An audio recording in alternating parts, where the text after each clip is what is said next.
மேட்சிங்கான வேஷ்டி சேலை மற்றும் குவாலிட்டியான ஷர்ட்ஸ் அண்ட் ட்ரவுசர்ஸ் அஃபோர்டபிள் பிரைஸ்லயும் வாங்க மதுரை யாஸ்கோவுக்கு வாங்க. இது தமிழ்நாடு முழுவதும் உள்ள அனைத்து முன்னணி கடைகளிலும் கிடைக்கும். அண்ணாமலை படத்துல ரஜினிகாந்த் ஒரு டைலாக் சொல்லுவார் கணக்கை வச்சு. ஆண்கள் போடுறது இன்றைய கணக்கு, பெண்கள் போடுறது நாளைய கணக்கு, பசங்க போடுறது மனக்கணக்கு, பொண்ணுங்க போடுறது திருமண கணக்கு, அரசியல்வாதிகள் போடுறது வாக்கு கணக்கு, பொதுமக்கள் போடுறது நம்பிக்கை கணக்கு. இந்த கணக்கெல்லாம் புரிஞ்ச நமக்கு ஒரு கணக்கு போட்டு கடைசி வரைக்கும் புரியவே மாட்டேங்குது. புரியாது அது என்ன கணக்குங்கிறத நம்ம ஷோக்குள்ள போய் பார்த்தரலாம். Welcome to the imperfect show. நான் உங்கள் நண்பன் சிபி சக்கரவர்த்தி. நான் உங்கள் வருண். ஓகே, ஷோக்குள்ள போயிடலாம். Welcome to the imperfect show. இத்தனை கணக்கு சொன்னீங்களே, நம்ம பார்ட்னர் ஒரு கணக்கு போடுறாப்லே, என்னது அது? நம்ம பார்ட்னர் கொஞ்ச நேரத்துல போடுவாரு. அவருக்கு போடுறது சோத்து கணக்கு. நம்மளால போட்டி கணக்கு தான் போட்டுட்டு இருக்காரு ரொம்ப நாளா.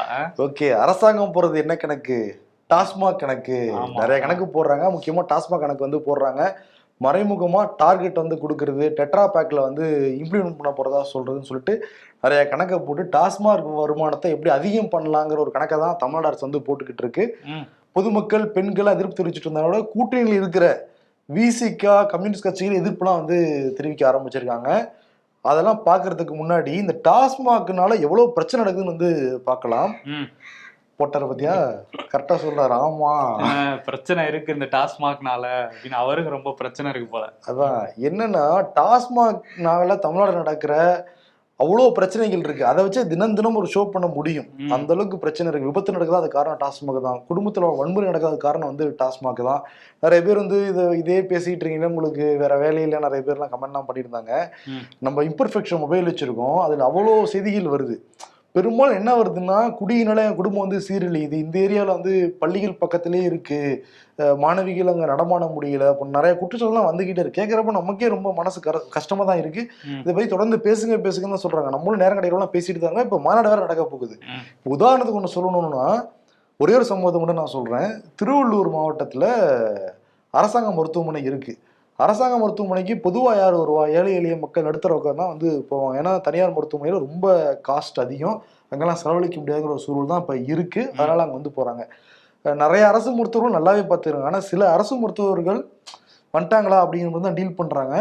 நேற்று ஒருத்தர் என்ன பண்ணியிருக்காருன்னா, திருவள்ளூர் அரசு மருத்துவமனையில அவசர சிகிச்சை பிரிவு மருத்துவராக இருந்திருக்காரு. நல்ல தம்பி.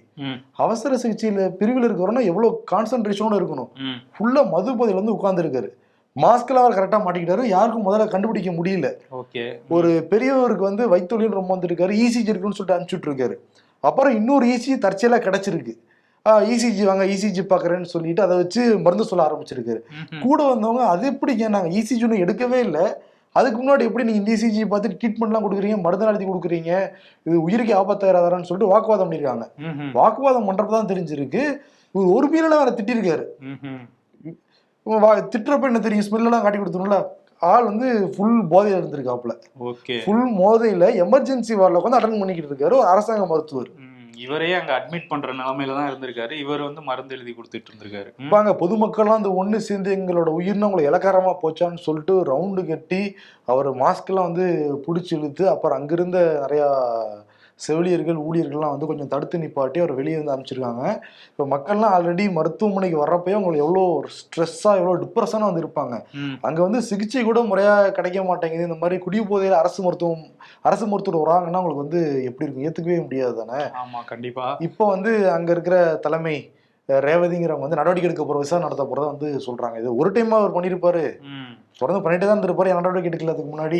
ஆமா, அவர் மேல கடுமையான நடவடிக்கை எடுக்கணும். இன்னொரு பக்கம் வந்து அந்த மாநாடை பத்தி சொன்னீங்கல்ல, அதுல வந்து திருமாவளவன் இன்னைக்கு வந்து என்ன சொல்லியிருக்காருன்னா, இது வந்து சிலர் வந்து அரசியலோட அந்த விஷயங்களோட இணைக்கிறாங்க, அப்படி கிடையாது, கட்சி வேற அரசியல் வேறன்னு சொல்லியிருக்காரு. அரசியல்ங்கிறது தேர்தல் நேரத்துல நாங்க வைக்கிற கூட்டணி, அதே நேரத்துல தேர்தல் இல்லாத போது மக்களுக்கான பிரச்சனைகளை நம்ம கையில எடுத்து பேசணும், அதுதான் கட்சியோட கொள்கையா இருக்கு. இது பெண்கள் வந்து காலங்காலமா வச்சுக்கிட்டு இருக்க ஒரு கோரிக்கை, மது ஒழிப்பு, அதுக்காக தான் இந்த மாநாடு. இதுல திமுகவுக்கும் கூட உடன்பாடு இருக்கலாம், நான் அதிமுகவுக்கும் உடன்பாடு இருக்கலாம், அதனாலதான் அவங்க வரலாம் அப்படின்னு நான் சொன்னேன். ஆனா திமுகவோட தான் எங்களோட கூட்டணி அப்படின்னு சொல்லியிருக்காரு. திமுக உடன்பாடு இருக்கும்னா அவங்க அதுக்கான யோசனையாவது பண்ணிருப்பாங்கல்ல. இந்த டெட்ரா பேக் யோசனை எல்லாம் கைவிட்டுட்டு படிப்படியா டாஸ்மாக் கடைகளை குறைக்கிறதுக்கான வேலைகளை வந்து பார்த்துருக்கலாம், படிப்படியா நேரத்தை குறைக்கிறதுக்கான வேலையை வந்து பார்த்துருக்கலாம். அவர் வந்து இது கூட்டணியே திமுகவோட தான் சொல்லிட்டாரு.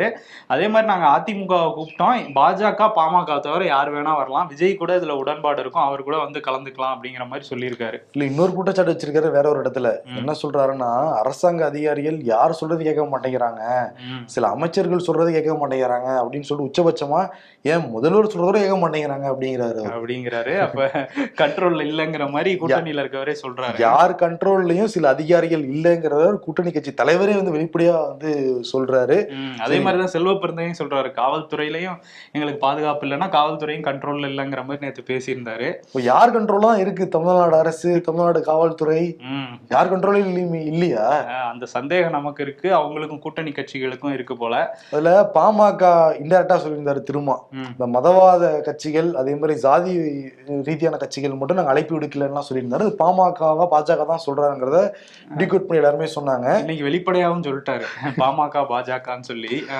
அது வந்து அன்புமணி ராமதாஸ் கேட்டப்ப பாமக 40 ஆண்டு காலம் இதே கோரிக்கை தான் வச்சு நாங்க போராடிக்கிட்டு இருக்கோம், ராமதாஸோடைய கொள்கையா தான் தமிழ்நாட்டுல ஒரு சொட்டு மது இருக்கக்கூடாதுங்கிறதான் அவருடைய போராட்டம் நீண்ட நெடிய போராட்டமா நடந்துகிட்டு இருக்கு, மது ஒழிக்கிறதுக்கு யார் போராட்டம் பண்ணாலும் அதுக்கு நாங்க ஆதரவு நாங்க கொடுப்போங்கிறத வந்து சொல்லியிருக்காரு. ஓபிஎஸ் கேட்டிருக்காங்க, நீங்க போய் கலந்துப்பீங்களா அந்த மாநாட்டுலங்கிறப்ப நாங்க கூடி முடிவு செய்வோம் அப்படின்னு இருக்காரு. யாரோட கூட போறாரு அவரு? அதானே அந்த 3 பேர் இருக்காங்களா, அவங்களோட கூடி முடிவு. வைத்திலிங்க வேற பக்கம் துண்டை போட்டுக்கிட்டு இருக்காரு, அவரும் போற மாதிரி தெரியல. அதானே கூட வந்து யார் இருக்கா? தினகரன் இருக்காரு. தினகரனே கட்சி அலுவலகம் வந்து என்ன பண்றதுன்னு தெரியாம இருக்காரு. கட்சி அலுவலகம் இங்க சென்னை ராயப்பேட்டையில மணிக்கூட்டு பக்கத்துல இருக்குப்பா அமமுக அலுவலகம். இருக்கு. முன்னாடி வந்து அவர் அமமுக ஆரம்பிக்கிறப்ப தொழிலதிபர் இசக்கி அவருடைய வீட்டுல அலுவலகத்தை தான் ஆரம்பிச்சிருந்தாரு. அப்புறம் பிறகு வந்து ஒரு பல்கலைக்கழகத்துக்கு சொந்தமான இடம் அது. கரெக்டா மணிக்கூண்டு பக்கத்துல, இன்னும் கரெக்டா சொல்லணும்னா உட்லாண்ட்ஸ் தியேட்டர் பக்கத்துல இருக்கு அமமுகன்னு சொல்லிட்டு. அப்படியே அம்மா ஜெயலலிதாவுடைய உருவத்திலேயே அமமுகலாம் வந்து எழுதியிருப்பாங்க. ஆரம்பத்துல வாடகை கரெக்டா கொடுத்துக்கிட்டு இருந்தாங்க, அதன் பிறகு வாடகையே கொடுக்கறதே கிடையாதான். கடுப்பாகி போனவங்க கேட்டுக்கிட்டு பாத்துறாங்க, கல்லூரியோட வாகனத்தை எல்லாம் முன்னாடி நிப்பாடிக்கிறாங்க. அப்போ அசரவேல் அமமுகக்காரங்க வரவே மாட்டாங்க கட்சி ஆபீஸ்க்கு. என்ன பண்ணணும்னு தெரியாம ஒரு எண்ணெய் நிறுவனத்துக்கு ஒப்பந்தம்லாம் குடிச்சு ரைட்ஸ் எல்லாம் கொடுத்துட்டாங்க. இப்ப இந்த எண்ணெய் நிறுவனம் வந்து எங்களுக்கு தேவைப்படுது, காலி பண்ணுங்கன்ட்டு இருக்காங்க. அதனால இப்ப தினம் என்ன பண்ணிருக்காருன்னா, அடையாறுல தான் அவருடைய வீடு இருக்கு. அடையாறுல ஒரு சென்னைக்கான ஒரு அலுவலகமா மாத்திக்கிட்டு மெயின் அலுவலகத்தை தேனிக்கே மாத்திடலாம் அப்படின்ட்டு இருக்காங்க. ஓஹோ, சரி, 2 வீடு இங்க ஒரு வீட்டுல அங்க ஒரு வீட்டுல வச்சுக்கலாம்னு முடிவு பண்ணிட்டாரு போல. இந்த மது ஒழிப்பு பத்தி பேசிட்டு இருந்தோம்ல, அமைச்சர் முத்துசாமியும் சொல்லியிருக்காரு. அவர் என்ன சொல்றாருன்னா, முதலமைச்சருக்கே மதுவை ஒழிக்கணுங்கிறது தான் விருப்பமா, ஆனா ஏன் அந்த விருப்பத்தின்படி நடக்க மாட்டேங்கிறாங்கிறத தெரியல. முதலமைச்சர் மு.க. ஸ்டாலின் 4000 கோடிக்கு மேல அமெரிக்கால நான் முதலீடுகளை ஈர்த்திருக்கேன், அதனால தமிழ்நாட்டுல வேலை வாய்ப்பு பெருகும், பொருளாதார ரீதியா நிறைய குடும்பங்கள் மேல வருங்கிறதா அவருடைய ஒரு தாரக மந்திரமாவே தொடர்ந்து வந்து சொல்லிட்டு இருக்காங்க. தமிழ்நாடு அரசு அந்த அறிக்கையெல்லாம் தொடர்ந்து கொடுத்துக்கிட்டு இருக்காங்க, யார் யார் எங்கெல்லாம் முதலீடு பண்ண போறதா அப்படின்னு சொல்லிட்டு. ஏற்கனவே முதலீடு பண்ணி தொழிற்சாலை ஆரம்பிச்சிருக்காங்கல்ல, அவங்க ஊழியர்கள் எப்படி ட்ரீட் பண்றாங்கிறத பார்க்கணும். இங்க சாம்சங் தொழிற்சாலை சென்னையிலிருந்து 40 கிலோமீட்டர் தொலைவில் ஸ்ரீபெரும்புதூர் பக்கத்துல சுங்கவார் சத்திரங்கிற பகுதியில் அமைஞ்சிருக்கு.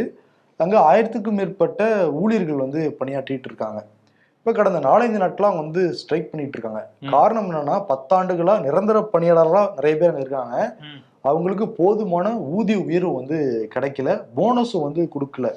தொடர்ந்து பல வருஷமா கேட்டு பார்த்தவங்க கடைசியில முடியாம கடந்த மாதம் தான் CITU தொழிற்சங்கத்தை வந்து ஆரம்பிச்சு அதை பதிவு பண்ணி இதை நீங்க அங்கீகரிக்கணும்னு சொல்லிட்டு தொழிற்சாலைக்கு அனுப்பி விட்டுறாங்க. தொழிற்சாலையிலிருந்து பதில் வரவே இல்லை. இப்ப என்ன பண்றாங்கன்னா, 1000க்கும் மேற்பட்டவங்க கிட்டத்தட்ட 85% வந்து வேலை நிறுத்தத்துல ஈடுபட்டு இருக்காங்க. இப்ப தமிழ்நாடு அரசு அதை கண்டுகிட்ட மாதிரியே தெரியல அப்படின்னு சொல்றாங்க அங்க. ஆமா, இது ஒரு நியாயமான கோரிக்கை. ஏன்னா அவங்களுக்கு வேண்டிய விஷயம் கிடைக்கலங்கும் போது ஒரு தொழிற்சங்கம் இருந்தால் அது மூலமா பேசலாம் அப்படிங்கிறதுக்காக தான் ஆரம்பிக்கிறாங்க. இப்ப CPM கட்சியோட தலைவர் K. பாலகிருஷ்ணன் அவர் ஒரு அறிக்கையை வெளியிட்டு இருக்காரு. இந்த மாதிரி சங்கம் அமைக்கணும் அப்படிங்கிறது அரசியலமைப்பு உரிமை, ஒரு நியாயமான கோரிக்கை. இதுக்கு வந்து அரசு வேண்டிய விஷயங்களை செஞ்சு கொடுக்கணும், அவங்க இந்த விஷயத்துல தலையிட்டு ஒரு உரிய நடவடிக்கை எடுக்கணும் அப்படின்னு சொல்லி கேட்டுக்கிட்டு இருக்காரு. முதல்வர் வந்து வந்ததுக்கு அப்புறம் இந்த விஷயத்தை கவனிப்பாரா அப்படிங்கறத பார்க்கணும். Inflation rate 6% 7%ங்கிறாங்க. 10 வருஷமா ஒருத்தர் ஒரே சம்பளம் வாங்கிட்டு இருந்து கணிசமான அளவுல தான் ஊதிய உயர்வு கிடைச்சிட்டு இருந்தா அவங்க எப்படி வாழ்வாதாரத்தை மேம்படுத்துவாங்கன்னு தெரியல. அரசாங்கம் தொழிலாளர்களுக்கு பக்கபலமா இருக்கணும். கலைஞர் என்னும் தாய் புத்தக வெளியீட்டு விழால ரஜினிகாந்த் வந்து பேசினாரு. நிறைய பெரியவருங்க இருக்காங்க இங்க, ஸ்டாலின் ரொம்ப கவனமா இருக்கணும், இளைஞர்களுக்கு வழிவிடணுங்கிற மாதிரி பேசியிருந்தாரு. அதனால திமுகக்குள்ளே ஒரு சலசலப்புலாம் வந்து ஏற்பட்டுச்சு. துரைமுருகன் பதில் சொல்ல, ரஜினிகாந்த் அதுக்கு வந்து பதில் சொல்ல, முதலமைச்சர் பதில் சொல்ல அப்படிங்கிற மாதிரி தான் இருந்தது.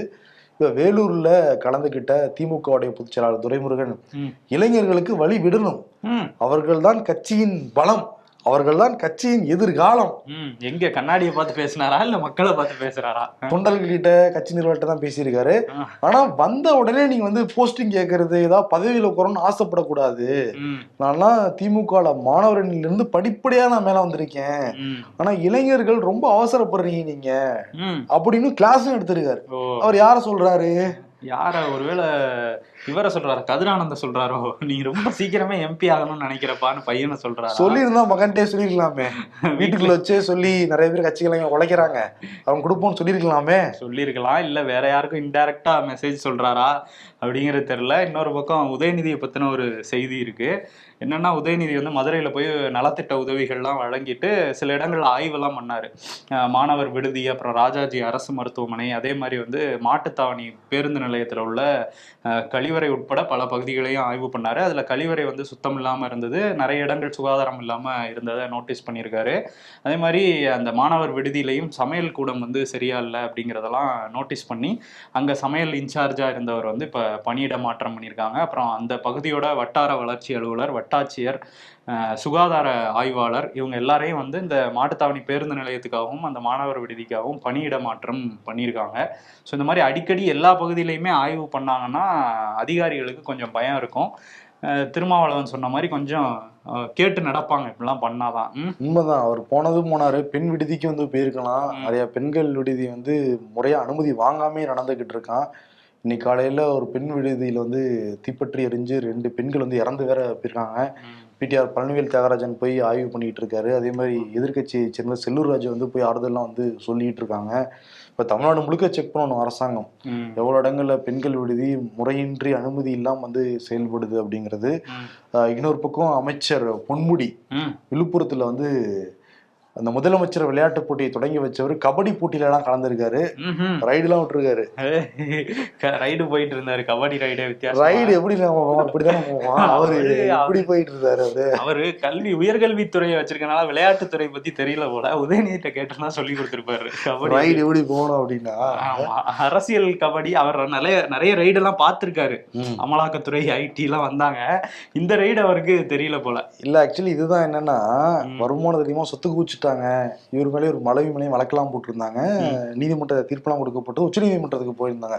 உச்ச நீதிமன்றத்துல பொன்முடி தரப்புல என்ன சொல்லியிருந்தாங்கன்னா, வயசானவருங்க அவரு, ரொம்ப கடுமையானதெல்லாம் தண்டனை கொடுக்க கூடாது, நீங்க எல்லாம் வாதிட்டு ஜாமீன் எல்லாம் கேட்கணும், அதே ரத்து பண்ணணும்லாம் சொல்லிட்டு இருந்தாங்க. மெயினா உடல்நிலை கருத்தில் கொண்டுதான் பேசிட்டு இருந்தார் வழக்கறிஞர். நீதிபதிகள் பார்த்தாங்கன்னா சரி கவலையெல்லாம் வராரு, அதானே. அதுக்கப்புறம் நல்லா எக்ஸசைஸ் பண்ணி ஹெல்த் ஆயிருப்பாருன்னு நினைக்கிறேன். ஆமா, கொஞ்சம் அந்த டைம்ல கொஞ்சம் வருத்தமா இருந்திருப்பாரு. இப்ப எனர்ஜியா வந்திருக்காரு. ஓகே, எனர்ஜியா அப்படியே உயர்கல்வித்துறையில நிறைய விஷயம் பண்ணாருன்னா நல்லதுதான். விஜய் தொடங்கி இருக்கிற கட்சி தமிழக வெற்றி கழகம் தேர்தல் ஆணையம் அங்கீகரிச்சிருக்காங்க. தமிழ்நாடு காவல்துறையும் மாநாடு நடத்த அனுமதியெல்லாம் கொடுத்துட்டாங்க. இப்போ மாநாடு சொன்ன தேதியில் நடக்குமா நடக்காதாங்கிற ஒரு கேள்விதான் இருக்கு. ஏன்னா இன்னும் பணிகள் ஆரம்பிக்கல அப்படிங்கிறாங்க. அதற்கான அதிகாரப்பூர்வ அறிவிப்பு இன்னைக்கு வரலாங்கிறாங்க. இந்த நிமிஷம் வரைக்கும் வரல, மேபி நைட் கூட வந்து வரலாம். வேற தேதி கூட மாற்றலாமாங்கிற யோசனை இருக்காங்களாம். ஏன்னா தமிழ்நாடு முழுக்க இருக்கிற தொண்டர்களை கூட்டிட்டு வரணும், அதனால நிறைய ஏற்பாடுகள்லாம் பண்ண வேண்டியது இருக்கு. ஒரு 10 நாள் தான் இருக்கு, அதுக்குள்ள எல்லாம் பண்ணி முடிச்சிட முடியுமா? ஏன்னா முதல் மாநாடு பிரம்மாண்டமா நடத்தினாதான் அதோடைய வேவு மக்கள்கிட்ட போய் கொண்டு போக முடியும். அதை வச்சு நம்ம அப்படியே ஒரு பில்டப் வந்து கொடுக்கலாம். அதனால இறங்குறவங்க வெயிட்டா இறங்கணும்னு நினைக்கிறாங்களாம். அதுக்கான காலம் இல்லாதனால யோசிக்கிறாங்களாம். அதான் தள்ளி போகுதா அப்படிங்கிற கேள்வி திரும்ப வந்திருக்கு. ஏன்னா அறிவிப்பு இப்போ வரையும் வரலங்கும் போது அடுத்த மாசத்துக்கோ இல்ல ஜனவரிக்கோ கூட தள்ளி போகலாம்லாம் சிலர் சொல்றாங்க. தை மாசத்துல பாத்துக்கலாங்கிற பேச்செல்லாம் கூட கட்சிக்குள்ள இருக்கான். தை பிறந்தால் வழி பிறக்கும், இதெல்லாம் எங்கேயோ கேட்ட மாதிரியே இருக்கே. சரி, ஓகே. இந்தியால எதுக்குதான் வரி இல்லைங்கிற சூழல் தான் இருக்கு. எல்லாத்துக்கும் வரி, ஜிஎஸ்டிக்கு மட்டும் தான் ஜிஎஸ்டி இல்லைன்னு அன்னைக்கு ஒரு மீம் படிச்சோம்ல, அது மாதிரிதான். நம்ம தும்முனா அடுத்து கூட வரி போடுவாங்க போலதான் தெரியுது. நேத்து வந்து கோயம்புத்தூர் கொடிஷா வளாகத்துல தொழில் அதிபர்கள், முக்கியமான நபர்கள்லாம் அந்த கலந்துக்கிட்டு ஒரு மீட்டிங் நடந்தது. அதுக்கு நிதியமைச்சர் நிர்மலா சீதாராமன், கோவை தெற்கு எம்எல்ஏ வானதி சீனிவாசன் எல்லாருமே வந்திருந்தாங்க. அதுல வந்து கோவையில மிக ஃபேமஸான ஒரு ஹோட்டல்னு பாக்குறப்ப அன்னபூர்ணா தான். நிச்சயம் கோயம்புத்தூர் யாராவது போயிருந்தோட அந்த ஹோட்டல்ல சாப்பிட்டுருப்பாங்க, டீயாவது குடிச்சிட்டு வந்திருப்பாங்கன்னு வச்சுக்கோ. அந்த மாதிரி ஃபேமஸான ஹோட்டலு. அதோடைய குழும தலைவர் சீனிவாசன் வந்து ஒரு வேண்டுகோள் வந்து வச்சிருந்தாரு நிர்மலா சீதாராமனுக்கு. நீங்க ஜிஎஸ்டி எல்லாம் போடுறீங்க, ஆனா ஒவ்வொன்றுக்கும் ஒரு ஜிஎஸ்டியா இருக்கும். குடும்பத்துல இருந்து வர்றவங்க ஒவ்வொரு பொருள் ஆர்டர் பண்றாங்க, அதை ஆர்டர் பண்ணிட்டு கொடுக்குறப்போ ஒரே சண்டை ஆயிடுது, வாக்குவாதம் ஆயிடுது. அவ்வளோ ஏன் அவங்க பக்கத்துல உட்காந்து இருக்கிற வானதி சீனிவாசன் கூடயே சண்டை ஆயிடுது. அவங்களே வந்து ஜிலேபி சாப்பிடுறாங்க, அதுக்கப்புறம் காரம் சாப்பிடுறாங்க. ஸ்வீட்டுக்கு ஒரு மாதிரி போடுறீங்க, காரத்துக்கு ஒரு மாதிரி போடுறீங்க. அதுக்கு வானதி சீனிவாசன் என்ன லக்கம் கொடுத்துருக்காங்கன்னா, சீனிவாசன் கிட்ட வட இந்தியால ஸ்வீட் நிறைய சாப்பிடுவாங்க, அதனால 5% ஜிஎஸ்டியா. ஓ, அப்ப அவங்களே ஒத்துக்கிறாங்களா வட இந்தியாவுக்கான அரசு தான் மோடி அரசுன்னு? இங்கே தமிழ்நாட்டுல காரம் நிறைய சாப்பிடுவாங்க, 12% ஜிஎஸ்டியா. ஆனா நிர்மலா சீதாராமன் அப்படியே ஸ்மார்ட்டா இது பண்ணாங்க. ஒவ்வொரு மாநிலத்துக்கும் ஒரு மாதிரி ஜிஎஸ்டி நாங்க கொடுக்கறது கிடையாது, ஒட்டுமொத்தமா தான் நாங்க ஜிஎஸ்டி விதிக்கிறோம் மாதிரி ஒண்ணு சொன்னாங்க. ஆனா அவரோட உரை வந்து ஒரு டீட்டெயிலா இருந்தது, ஒரு ரோஸ்ட் மாதிரி இருந்தது. ஆமா, அந்த கோயம்புத்தூர் குசுமுன்னு சொல்லுவாங்க, அந்த மாதிரி வந்து உள்ளதை உள்ளபடி சொல்லியிருக்காரு அவரு. ஏன்னா வந்து அந்த பன்னு பிரெட்டுக்கெல்லாம் ஜிஎஸ்டி கிடையாது, ஆனா பண்ணுக்குள்ள வைக்கிற கிரீம் ஜாமுக்கெல்லாம் வைக்கிறீங்க 18% ஜிஎஸ்டி. நிறைய பேர் என்ன சொல்றாங்க, பண்ண கொண்டு வாங்க, கிரீம் கொண்டு வாங்க, நாங்களே உள்ள வச்சு சாப்பிட்டுக்கிறோங்கிறாங்க. அந்த நிலைமையில தான் போயிட்டு இருக்கு. எங்களுக்கும் புரியல, வாடிக்கையாளர்களுக்கும் புரியல, ஏன் அதிகாரிகள் வந்தாலும் அவங்களுக்கும் புரியல. அது இதுல கம்ப்யூட்டரே திணறுது. ஒண்ணு காரத்துக்கு ஒரு ஜிஎஸ்டி, இதுக்கு ஒரு ஜிஎஸ்டினா கம்ப்யூட்டரே திணறி நின்றுது. அதனால அதை ஒழுங்குமுறை பண்ணுங்க அப்படின்னு வந்து சொல்லியிருக்காரு. ஆமா, மனசுல இருந்த பாரமே இறங்கிருச்ச மாதிரி நிறைய பேர் அங்க வந்தவங்களே சிரிச்சுக்கிட்டு இருந்தாங்க. ஆமா, ஆனா நிறைய பேரோட கேள்வி இதுதான். ஏன்னா ஒவ்வொரு பொருளுக்கும் ஒவ்வொரு ஜிஎஸ்டிங்கிறப்ப, இப்ப சாப்பாடுனா தமிழ்நாட்டுல சொன்ன மாதிரி ஸ்வீட், காரம், காஃபி அந்த மாதிரி தான் வந்து கொடுப்பாங்க. எல்லாரும் ஒரே ஜிஎஸ்டி போட வேண்டியதானே. அப்ப வானதி சீனிவாசனே உண்மை ஒத்துருக்காங்க அவர்கிட்ட, வட இந்தியால ஸ்வீட் நிறைய சாப்பிடுவாங்க, அதனால அங்க வாக்கு போயிடக்கூடாதுல்ல, அதனால பார்த்து பண்றோமாங்கிற மாதிரி சொல்றாங்க. இன்னொரு விஷயம் என்னன்னா, அவர் சொல்றாரு ஒரே அடுப்பு, ஒரே சட்டி, ஒரே மைதா எல்லாம் ஒண்ணுதான், இருந்தாலும் ஜிஎஸ்டி வேற வேற மாதிரி போடுறாங்க. எல்லாத்துக்கும் இப்படி பண்றீங்களேன்னு அங்க வச்சு கேள்வி எல்லாம் கேட்டு ஒரு மாதிரி பண்ணி விட்டுருக்காரு. இன்னொரு பக்கம் வந்து ஒருங்கிணைப்பு குழுவோட தலைவர், பாஜக ஒருங்கிணைப்பு குழு அதோட தலைவராக இருக்காரு ஹெச் ராஜா. தலைவரானோடனே டெல்லிக்கு போனாரு, அமித்ஷாவை சந்திச்சாரு, வாழ்த்தெல்லாம் வாங்கிட்டு திரும்ப வந்தாரு. இப்ப நேற்று திரும்ப டெல்லிக்கு போய் அங்க தமிழ்நாடு ஹவுஸ்ல வந்து தங்கியிருக்காரு. என்ன அப்படின்னு பார்த்தா நட்டாவையும் அமித்ஷாவையும் இப்ப சந்திச்சிருக்காரு. சந்திச்சுட்டு என்ன சொல்லியிருக்காரு, அவர் என்ன சொல்றாருன்னா, இந்த மாதிரி நான் கட்சியில நிர்வாகிகள் உறுப்பினர்களை அதிகப்படுத்த போறாராம்.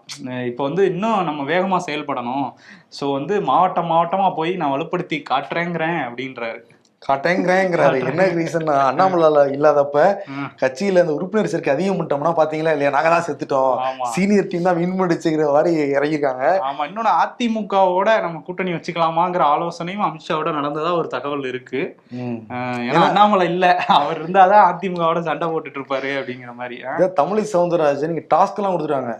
இந்த சென்னை தெருக்குல 200 பூத் இருக்கு, ஒவ்வொரு பூத்துலயும் நீங்க யார் 200 பேருக்கு மேல சேர்க்கிறீங்களோ அவங்களுக்கு கம்பெனி தரப்போற அதிசய பொருள், நான் ஒரு கிஃப்ட் தர போறேன்னு இருக்காங்க. அவங்க ஒரு பரிசு பொருள் காத்திருக்கு, ஒரு தாமரை பூவை கொடுத்து எந்தாங்கன்னு சொல்லிட போறாங்க. 200 பேர் சேர்க்கணுமா, 200 பேருக்கு மேல சேர்க்கணும் அப்படின்லாம் டார்கெட் எல்லாம் வச்சிருக்காங்க அவங்க. இப்ப யார் வெளில போறா அப்படிங்கிற போட்டி நிலவிக்கிட்டு இருக்கான் பாஜகல. அதனால சென்னை தெற்குல போறவங்க பார்த்து போகணும், டக்குனு மிஸ்ஸால மொபைல் கொடுங்க, கால் பண்றேன்னு மிஸ்ஸால விட்டு சேர்த்துட்டேன்பாங்க. அதனால ஜாக்கிரதையா இருங்க. பள்ளிக்கல்வித்துறை பத்தி நிறைய இந்த வாரம் பேசியிருந்தோம். இப்ப பள்ளியில நடந்த இன்னொரு விஷயமும் வெளியே வந்திருக்கு. நெல்லையில வந்து நம்ம அடிக்கடி இந்த பள்ளிக்குள்ள சாதிய மோதல்கள் அதெல்லாம் வந்து நடந்துட்டு இருந்ததை பார்த்தோம். இப்போ வந்து பாலியல் பிரச்சனையும் வந்து வெளியே வந்திருக்கு. பாளையங்கோட்டையில் உள்ள அரசு பள்ளியில 2 ஆசிரியர்கள் இருக்காங்க. ஒருத்தர் வந்து தற்காலிக ஆசிரியர் ராபர்ட், இன்னொருத்தர் நிரந்தரமா அங்க பெர்மனண்டா இருக்காரு நெல்சன் அப்படிங்கிறது. இவங்க 2 பேரும் அங்க உள்ள மாணவர்களுக்கு பாலியல் தொல்லை, மாணவர்களுக்கே பாலியல் தொல்லை கொடுத்துட்டு இருந்திருக்காங்க.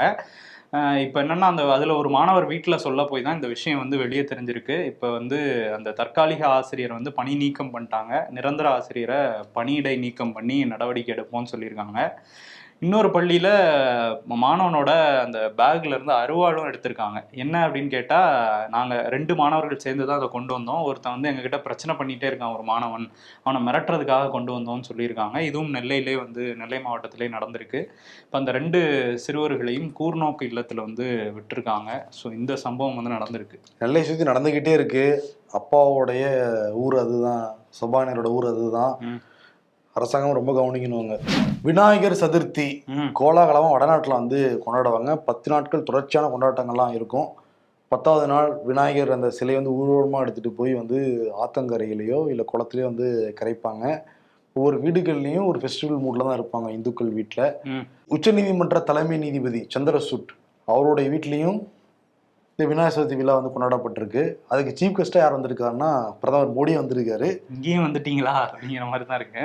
பிரதமர் மோடி வந்து ஆராத்தி எடுக்க பக்கத்துல சந்திரசூட்டும் சரி அவருடைய மனைவி கல்பனா தாஸ் 2 பேருமே வந்து பயபக்தியோட நின்று விநாயகர்கிட்ட ஆசீர்வாதம்லாம் வாங்கிக்கிட்டு இருந்தாங்க. ம். பிரதமர் அலுவலகத்திலேருந்து என்ன சொல்றாங்கன்னா, உச்சநீதிமன்ற தலைமை நீதிபதி வீட்டுக்கு போயிருந்தாரு பிரதமர் மோடி.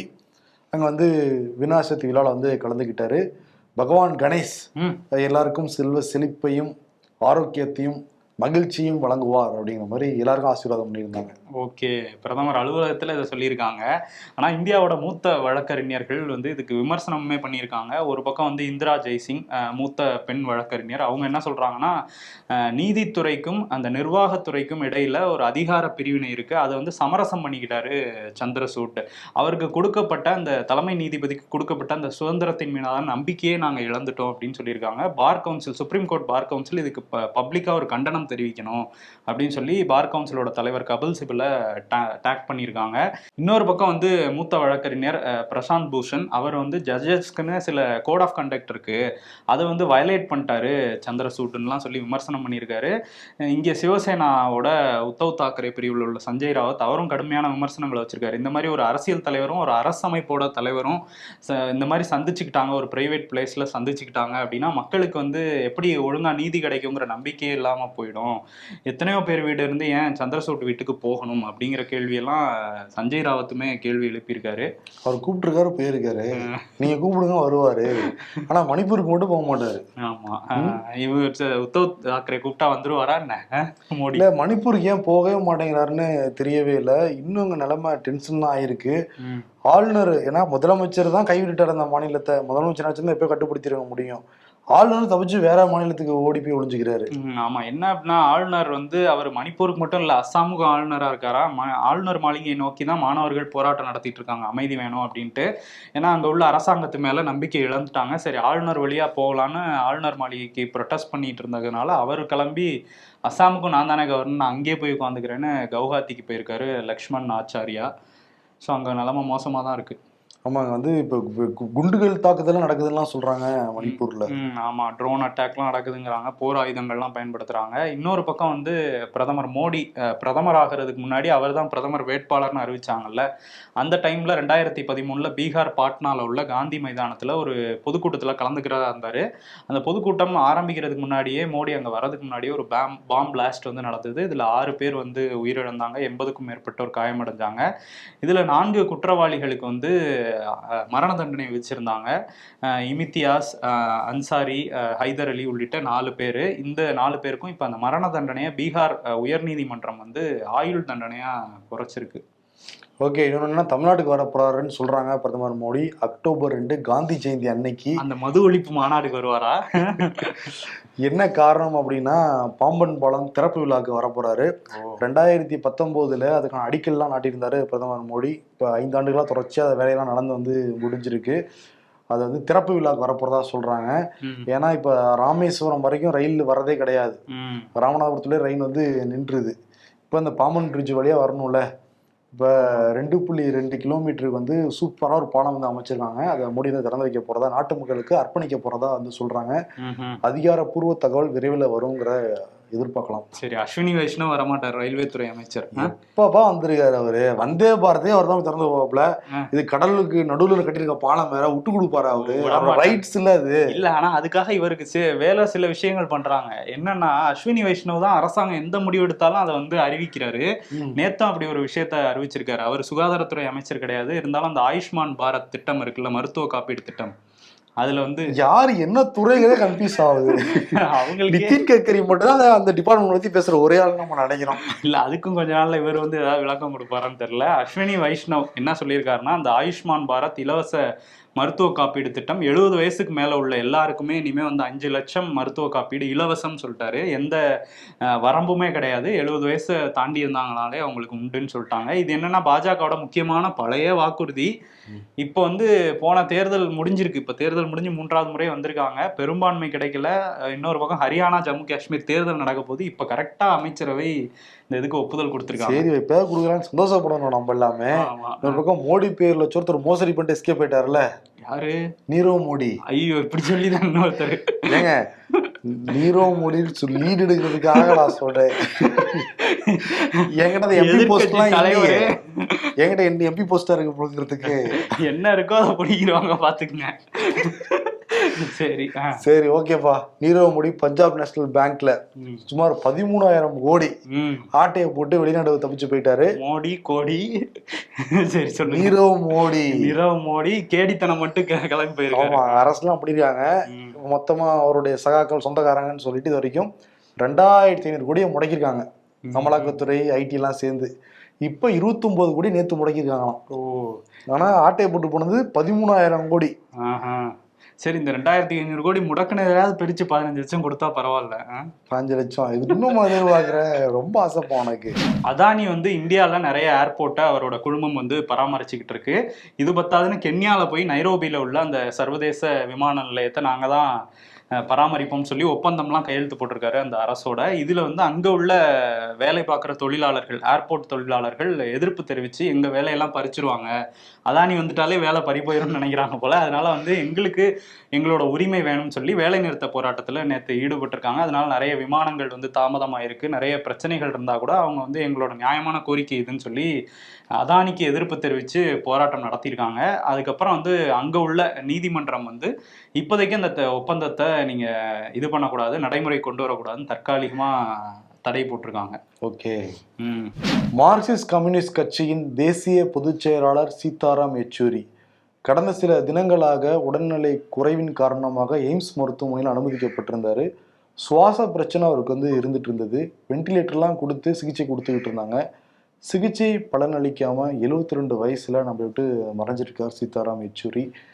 மக்களுக்காக போராடியவர். கம்யூனிஸ்ட் கட்சிக்கும் சரி, கம்யூனிஸ்ட் தோழர்களுக்கும் சரி, தொழிலாளர்கள் வர்க்கத்துக்கும் சரி மிகப்பெரிய இழப்பு சீதாராம் யெச்சூரியுடைய இழப்பு.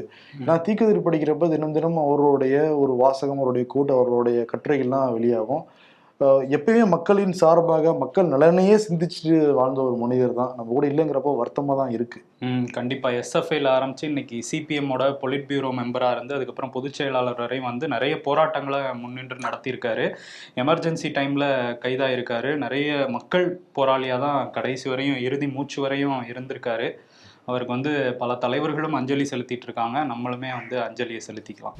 வினேஷ் போகத் ஒலிம்பியில் கலந்துக்கிட்டு இறுதி வரைக்கும் முன்னேறி 100 கிராம் அந்த எடையினால அவங்க தகுதி நீக்கம் செய்யப்பட்டிருந்தாங்க.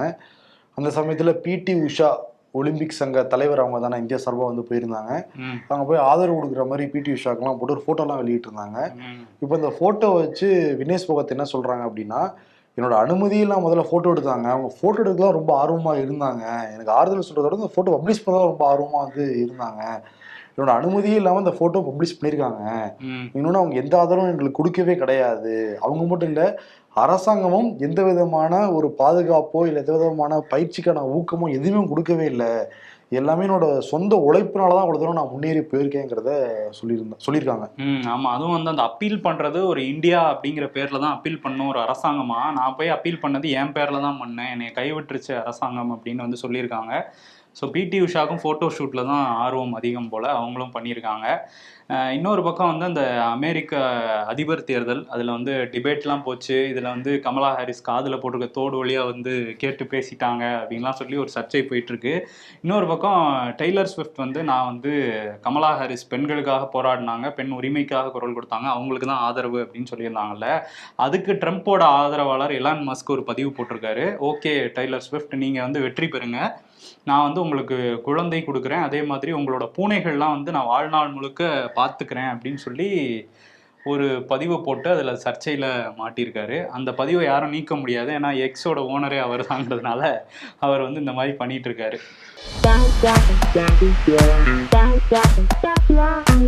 கலர் மீன் வாங்கி தொட்டில போட்டு வளர்த்தா மன அழுத்தம் கம்மியாகும்னு சொன்னாங்க. கம்மியாச்சா? அது ஆச்சான்னு தெரியல, ஆனால் ஒவ்வொரு வாட்டியும் தொட்டி கழுவும் பொழுதும் ரத்த அழுத்தம் அதிகமாகுது. இந்த மீம் கோட் படத்துல விஜய் கிட்ட பிரசாந்த் சொல்லுவாரு, நான் 2 டைம் கால் பண்ணேன், நீ ஆன்சரே பண்ணல, அதனாலதான் ரஷ்யாவுக்கு கிளம்பி வந்துட்டேன்லாம் சொல்லுவாரு. அதான் மை ஃப்ரெண்ட் 5 நிமிஷத்துல வந்துருவேன் மச்சான் அப்படின்னு சொல்லுவான். வரவே மாட்டாங்கிறது தான் அந்த அது 1 மணி நேரம்ங்கிறது அர்த்தம். 5 நிமிஷம் தான் 1 மணி நேரம் ஃப்ரெண்ட்ஸை பொறுத்த வரைக்கும்.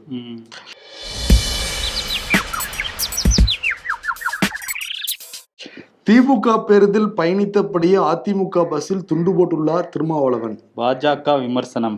அதற்கு நீங்க டென்ஷன் ஆகுறீங்க. அதானே. வயநாடு பேரிடருக்கு நிதி உதவி வழங்க பிரதமர் தயாராக இருக்கிறார் சுரேஷ் கோபி. அப்புறம் ஏன் வழங்கல? இன்னும் கேமராமேன் வரலையே. அரசியல்ல இதெல்லாம் சாதாரணமாப்பா. இந்த ஜிஎஸ்டி அமல்படுத்தினப்ப நிறைய நான் பேட்டிலாம் எடுத்துட்டு இருந்தேன். நிறைய அரசியல் தலைவர்கிட்ட கேட்டேன், உங்களுக்கு புரியுதா அப்படின்னாங்க. புரியுதுலாம் சொன்னாங்க. என்ன புரிஞ்சுன்னு தெரியல. சரி சொல்லுங்கன்னு கேட்டா அது ரொம்ப டெப்தான சப்ஜெக்ட் உட்காந்துருவாங்க. சரி ஆஃப் த ரெக்கார்டா சொல்லுங்கன்னா அது ரொம்ப டீட்டெயிலா சொல்லுமாப்பாங்க. அப்பவே எனக்கு தெரியும், ஓகே இவருக்கு புரியல போல இருக்கு அப்படிங்கிற மாதிரி எனக்கு தோணும். அது ஆமா. ஆனா பிடிஆர் வந்து இந்த ஜிஎஸ்டி பத்தி நிறைய ஜிஎஸ்டி கவுன்சில்லே அவங்களுக்கு எல்லாம் கிளாஸ் எடுத்துட்டு இருந்தாரு. இப்ப அவரும் நிதித்துறை அமைச்சர் இல்ல. அது வேற அரசியல். சரி இந்த மாதிரி நிறைய பேர் கன்ஃபியூஷன் இருக்குதான் செய்யுது.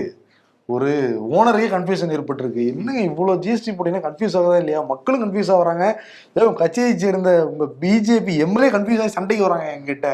ஆமா, கம்ப்யூட்டர் வேற கன்ஃபியூஸ் ஆகி ஹேங் ஆகி நிக்குது அப்படின்லாம் கேட்டிருக்காரு. ஆமா, அதனால என்ன அவார்டு கொடுக்கலாம்னா நிர்மலா சீதாராமனுக்கும் மோடிக்கும் பாவம் அவரே கன்ஃபியூஸ் ஆயிட்டாரே விருதை வந்து கொடுத்துடலாம். ஓகே, நன்றி. வேட்டி சேலைய மேட்சிங்லயும் மற்றும் குவாலிட்டியான ஷர்ட்ஸ் அண்ட் ட்ரவுசர்ஸ் அஃபோர்டபிள் பிரைஸ்லயும் வாங்கணுமா? அப்போ மதுரை யாஸ்கோவின் ஷர்ட்ஸ் அண்ட் ட்ரவுசர்ஸ்ல தான் வாங்கணும். இது தமிழ்நாடு முழுவதும் உள்ள அனைத்து முன்னணி கடைகளிலும் கிடைக்கும். உனக்கும் எனக்கும் வேஷ்டியும் சேலையும் இனி என்றும் ஒன்றாய்.